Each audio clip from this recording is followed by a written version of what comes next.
മൈക്കൊക്കെ ഓണല്ലേ? ഞങ്ങൾ അദ്ദേഹത്തെ നിയമസഭയിൽ ബഹുമാന്യനായ പ്രതിപക്ഷ നേതാവെന്ന് മാത്രമേ വിളിക്കാറ്.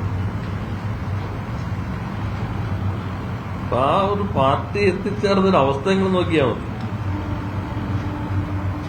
അവരുടെ ആ നിങ്ങളുടെ തന്നെ അഭിമുഖത്തിൽ കണ്ടല്ലോ, രണ്ടുപേരും ഒന്നിച്ചുള്ള ഐക്യത്തിന്റെ ആ മഹനീയതയൊക്കെ നിങ്ങൾ പല ഇന്റർവ്യൂയിലൂടെയും പറഞ്ഞ് അവതരിപ്പിക്കുന്നത് കണ്ടു. അപ്പൊ അതിന്റെ ഒരു അവസ്ഥ കണ്ടാൽ മതി. ഞാൻ വേറെ അതിനെ കുറിച്ചൊന്നും പറയാൻ ഉദ്ദേശിക്കുന്നില്ല. ജനങ്ങളെല്ലാം കണ്ടുകൊണ്ടിരിക്കല്ലേ.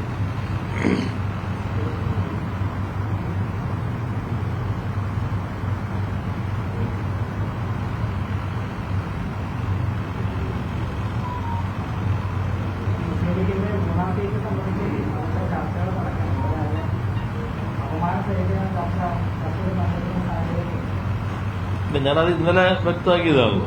അത് ആ മുന്നണിക്കകത്ത കാര്യമാണ്. എന്നാൽ ആ മുന്നണിയിൽ ഇപ്പോ നിയമസഭയിൽ 1/3 സീറ്റ് അവർക്കുണ്ട്. യഥാർത്ഥത്തിൽ അപ്പോൾ ഒരു 6 സീറ്റ് ചോദിക്കാവുന്നവർക്ക്. എന്നിട്ട് അവർ വിനയം കൊണ്ട് അവർ 3 സീറ്റേ ചോദിക്കുന്നുള്ളൂ. 1/3 ഉണ്ടായിട്ടും 3 ചോദിക്കുന്നുള്ളൂ.